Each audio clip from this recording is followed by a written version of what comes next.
మా ఫ్రెండ్ పృథ్వీ తెల్లాపూర్లో ఒక మంచి ఫ్లాట్ తీసుకున్నాను ఫిక్స్ అయ్యాడు. సో వాడు నన్ను అడిగాడు, ఏ సార్ ఇట్లా ఒక ప్రాపర్టీ వచ్చిందిరా 1 crore ఉంది, నేను తీసుకుందాం అనుకుంటున్నాను, నువ్వేం చెప్తావని. అప్పుడు నేను వాడు చెప్పాను, బ్యాంక్ వెళ్ళే ముందు నువ్వు ఒక పేపర్ సొంతంగా ఒక క్యాల్కులేషన్ చేయి.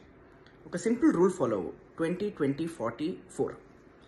ఏంటిది అని అడిగితే చెప్పా, ఇప్పుడు 1 crore ప్రాపర్టీ అయితే 20 lakhs నువ్వు డౌన్ పేమెంట్ చేయి, రిమైనింగ్ 80 lakhsని నువ్వు ఒక 20 years టైం హౌరిజన్లో దాన్ని రీపే చేయి. అంటే 20 yearsలో దాని ఈఎంఐ క్లియర్ అవ్వాలి. దాని తర్వాత దాంతో వచ్చే ఖర్చులు, ఈఎంఐ, దానికి కావాల్సిన మెయింటెనెన్స్, అది నీ మంత్లీ శాలరీది ఒక 40% ఉండాలి.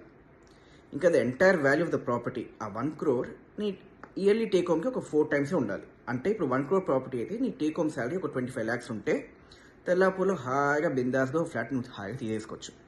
ఇలాంటి ఇంట్రెస్టింగ్ ఫ్యాక్ట్స్ కోసం don't forget to like, share and subscribe.